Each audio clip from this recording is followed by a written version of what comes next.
Ito ang balita ngayon. Trending at pinag-uusapan sa mundo ng social media na di umano'y balitang naging sentro ng usap-usapan at umani ng iba't ibang reaksyon sa social media. Ang naging kilos ni Senator Ruben Padilla matapos ang isang insidente ng pamamaril na nagdulot ng matinding takot at tensyon sa loob ng gusali ng Senado. Sa ulat na ibinahagi ng ABS-CBN News sa kanilang programang TV Patrol, kinumpirma na nakarinig ng mga putok ng baril sa loob ng compound ng Senado. Sa gitna ng kaguluhan, nakuhaan ng kamera ang aktor at politiko na si Ruben Padilla habang nadalakad sa hallway ng gusali. Sa halip na magpakita ng pangamba, kapasipansing nakangiti pa itong nagtaas ng hilalaki o nag-thumbs up sa mga miyembro ng media na nag-aabang ng ulat. Gayunpaman, mabilis itong lumabas at tumangging magpaunlak ng formal ng panayam hinggil sa nangyayaring sitwasyon. Hindi pinalampas ng mga netizen ang tila chill o kalmadong reaksyon ng senador sa gitna ng isang seryosong banta sa seguridad.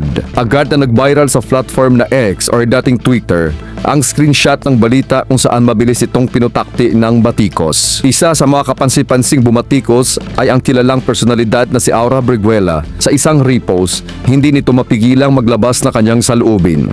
Ayon sa mga netizen, tila nakalimutan umano ng senador na siya ay nasa totoong buhay at isang mambabatas na at hindi sa set ng isang action movie or taping ng teleserye kung saan karaniwan ang mga eksenang may putukan. Ang ilan naman ay pinagtanggol ang senador at sinabing baka paraan lamang niya ito upang pakalmahin ang mga tao sa paligid at ipakitang kontrolado ang sitwasyon. Kasalukuyan pang inaalam ng mga otoridad ang buong detalye sa likod ng naganap ng pamamaril sa Senado, kabilang ang pagkakakilanlan ng salarin at kung mayroong nasugatan sa insidente.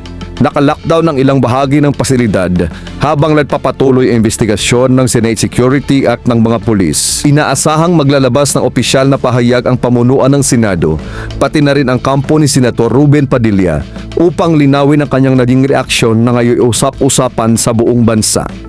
Mga kababayan, ano ang masasabi nyo dito? At para sa buong detalye, narito at panoorin natin ang full video. Tapos ininimbilat sa iloy ko'y aura nga manyakis. No uterus, no opinion. Ano ang karapatan mo para sabihin mo nga puta si Robin Hood? Makasabi kang bilat sing iloy mo, narinig mo ba kami nga ginsabihan si Lini nga kaplog bigaon? Narinig niyo ba kami ang katotohanan lang naman ang gina-joke kay Kwan, ang ginabash kay Lenny, yung totoo niyang katangahan na I have 3 daughters and they are all girls. Oh, you are a fisherman. Your mother is a fisherman. Your father is a fisherman. And you are a fisherman too. So what kind of livelihood do you do? Di kundi di lutang lugaw. What is the currency of Russia? Sinagot niya rupi. Hindi sabi lang ekonomista ka, hindi mo alam kung ano ang mga currency ng kalibutan. Di mo alam ang Russia ruble. Ako bala guys, may fascination ko na sa mga currencies, sa mga iba't ibang countries. I love knowing what currency they are, they're using. So ngayon, ikaw Aura, una bes, ikaw ang anak ni Vice Ganda, baby kabayo. Nanggaling kang bilat siniloy mo sa squatter at dahil na lang ang mga tao naawa sa iyo noon, dahil walang-wala ka nga, basura ka. Salamat sa Diyos na kapag tapos ka ng iyong pag-aaral, huwag mong gamitin yung nga daw sisinugang nga kabog kang bilat siniloy mo nga ang iskandalo mo man noon di dahil akala niya absuelto siya dahil merong magdipinsa sa kanya nga katulad man isang mama kabayo man numero 1 man nga mga taga-Sudom in Gomora. Kayo ni Vice Babalo kabayo, ang ikaw Auram bilat sing iloy mo kang pugita ka, mamatay lang kayo ng inang kabayo mo. Wala kayo matres. No uterus, no opinion. Kahit ano pang ba drama-drama yung babae ko, I'm a woman, I'm a female, sabi ni Sena. Sinong nag-declaration bilat sing iloy nga ulubasadin may uterus nga nagbunga sa tiyan mo? Kailan ka nagkaroon ng station? Kadugo mo? Gala si Ray ang imo tay kagadugo every month? Do you fucking breathe 7 days and still manage to live? Bilat sing iloy, ano sabi niya to kay Ruben? Akala niya sa pelikula sang ikaw ang puta! Aura! Bilat sing iloy mo, pabuli ka lang na pabuli, wala naman mega question. Mga bilat sing iloy, akala mo kung saan ang naabot sa inyo di puta si Ruben? Ilan ka mga nakidnap noon ang tinulungan niya? Wala sang bayad sa gobyerno, ginamit ang pagka-Muslim. Nakiusap sa mga rebelde, he risked his life several times para lang makuha yung mga ginakidnap ng mga journalist, ang mga ginakidnap ng mga turista. Kaya nga siya minahal ni Tatay Digong, ipinawalakad nilagyan sa Lunga de Ruben Padilla Law. That you don't have to sit in jail for a long time kung nag-carry ka lang naman sa firearms at wala mo ginagamit. Yun na nangyari, 1990s ba yun? I'm not sure anymore. Si Ruben Bilatsing Iloy nga binigyan kayo sa kaligayahan sa mga pelikulaya sa mista, maging sino ka man, mga over the back, kung hindi na ko memorize sa mga pelikula niya. Tapos makasalita ang patay gutom na taga-Riles, taga-Dinter! Ano lang success nga meron ka ngayon? Kagagraduate ka lang sa kasama ka, saan ka ba nga nag-aaral? Doon mga sisinuni ang mga millennials nga mga You've been around for how long? 21 years? What the have you done to the world already? Did you create penicillin? Nakaroon ka na ba di ang influensya nga may mga bata na na-influence na to be better? You were only given this chance in this lifetime to at least become a little bit famous. But not for too long because look at you. Ganito ang mga utak ngayon sa mga kakampo. Ewan ko ba? Wala namang umaaway kung tutuusin kay Lugaw. She's not even running for presidency. Anong ginapakiglaban nyo kaya presidente nga gusto nyo ayaw na? She was never a president. She never governed. She was a vice president, yes. And then she ran for what? President last time? Kay sila nagkatunggali ni Sila nagkatunggali ni BBM. Ito ang inyong ginasigaw dahil natalo sa kay BBM. So bakit si Sara ang inaaway? Yung dapat si BBM ang inaaway. Yung bakit nag-cheer dance kayo kay BBM? Am I correct? She ran for presidency. Katunggali niya si Bangag. Correct ako because you know I'm senile already. Magsalita ka kay ano mo suot sang wig? Aura! Kahit ano ang mga isprikitik yung mga ilusyon nyo, babae agad, pababuhok, mag-asawa, pakasal-kasal yun di po. Tandaan nyo to. No uterus, no opinion. Bilatsing Iloy, ilagay sa lugar ang ina. Ilagay sa lugar ang pagkomento nyo kung alam nyo sa sarili nyo, no? Na do hindi ka naman balabagay magsabi kay Ruben Padilla, ang isang Bilatsing Iloy. Kung may yung dalawa, ikaw yun. Si Ruben, may takot sa Diyos, gadasal, gadua, 5 times a day bilang isa ka Muslim. Ikaw taga Sodom in Gomorrah ka. Kasama sa nanay-nanay mo nga kabayo. Dumapatay ka mo kay Lini. Hindi na gani si Lini magpatakbo bilang si Lini. Iniwanan kasi dabdaban. She's never gonna make it. She only has 15 million, that's it. She couldn't go up to 15, 17 million more. That is Sarah's level already. Kaso nga lang, hindi kayo marunong sa arithmetic. Galit na galit kayo natalo sa ni BBM. Kay BBM, ang sapain nyo, bakit kayo kay Sarah nang gagalaiti? What the did ever do to you?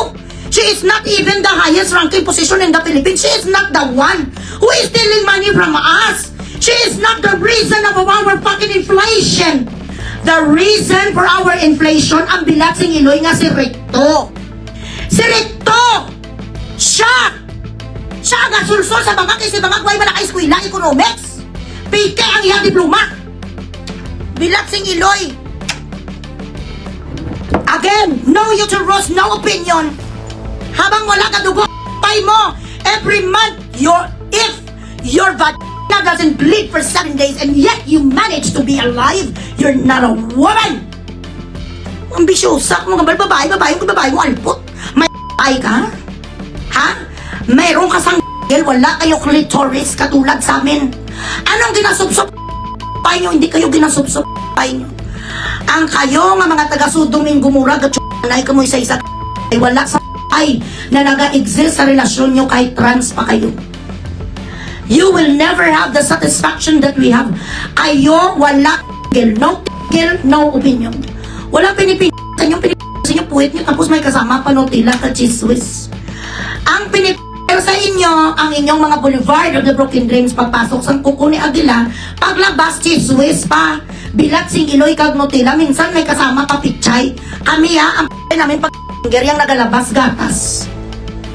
Yan ang totoo. Kaya kung kayo sa amin makapabalik-taktakan, ang mga iyo, kami yung mga trans, kasi pagdating sa mga ganito, Bilatsing Iloy, lalampasuhin ko kayo mula pare hanggang ulo.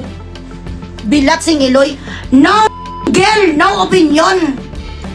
Makatawag sa kay Ruben. Pabilat si Iloy, ikaw ang puta. Uy, suduming gumura, aura.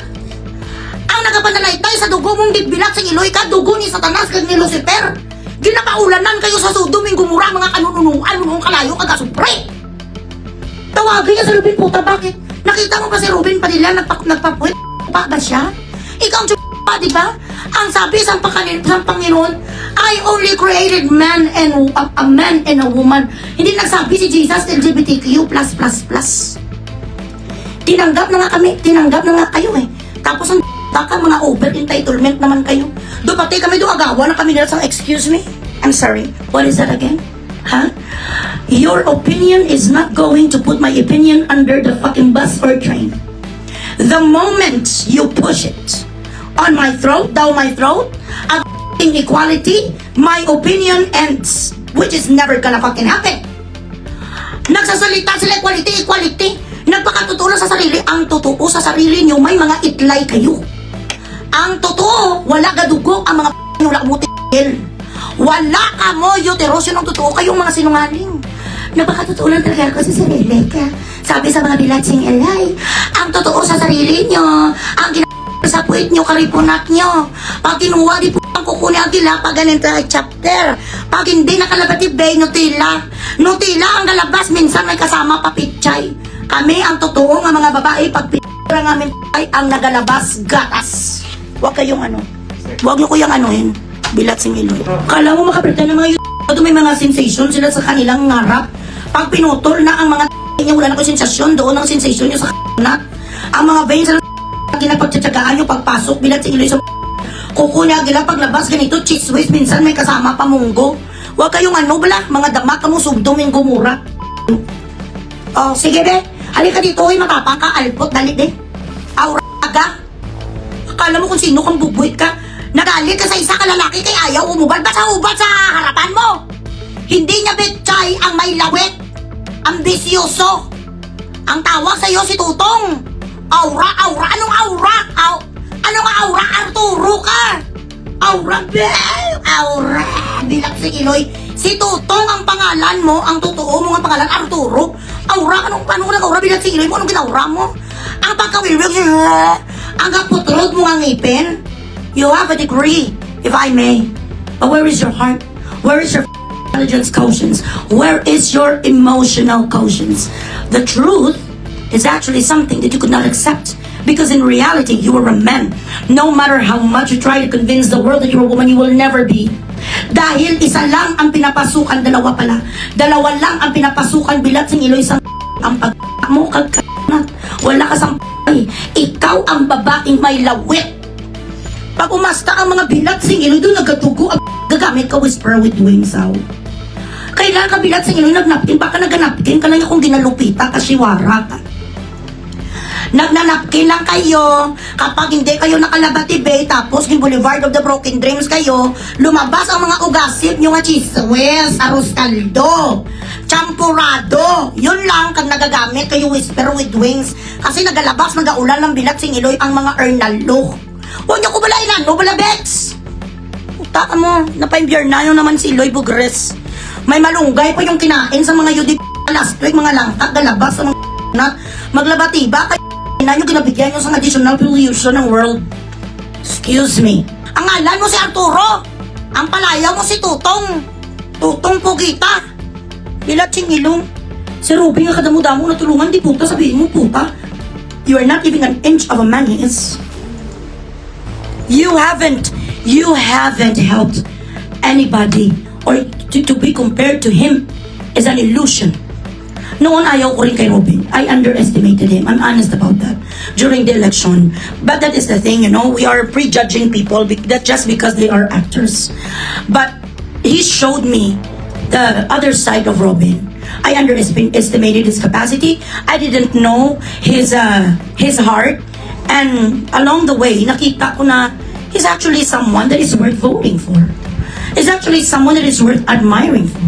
At gwapo pa siya. Maganda tingnan ang picture ng kalendaryo nga may mga senador nga hindi lang chimpanzee ang makita mo. Gwapo, matipuno, yummy. Ang swerte-swerte naman ni Marian nga ang nagkakain sa artista, gwapo, Robin Padilla. Sa totoo lang. Correct. Mga pilingon, nga mga agi, mga bilat, sing iloy. Ang totoo, yung ay dahi, ang totoo, ay wala ga utot. Ang inyo, yung mga nyo yang, ang Boulevard of the Broken Dreams, yung kapag yung bumbatso kayo, yung ga utot. Tsura ni Aura, do Ranas. Alam mo bang itsura mo nga do Ranas? Na may make-upan ka lang mabuti na nga ngayon may mga evolusyon na rin sa mga make-up. Na kung wala sang make-up ang itsura sa mga bilat sing iloy at Ranas. Pag na make-upan ang mga sapat, ang mga itsura naman do mga kugan, hindi ka maganda. Pangit ka na bakla, kaya tahimik ka. Hindi ka nag-menstruation ang bilat sing iloy mo, ayusin mo. Murahin mo ang tao nga dapat murahin. Anong kinagagalit yung putina sa majority ngayon? Tahimik na nga sila, mga puro sila ng tiyanan, wala nga sa kanila, may nagapamersa. Alam nyo guys, kung ako magsinadura someday, bilat sing iloy, palagi ako yung contempt, promise. Maraming salamat sa inyong walang sawang panunood. Kung meron tayong komento at suggestion, mag-comment lang kayo sa comment section. At para sa mas marami pang video na katulad dito, huwag kalimutan mag-subscribe. As always, maraming salamat sa inyo and goodbye.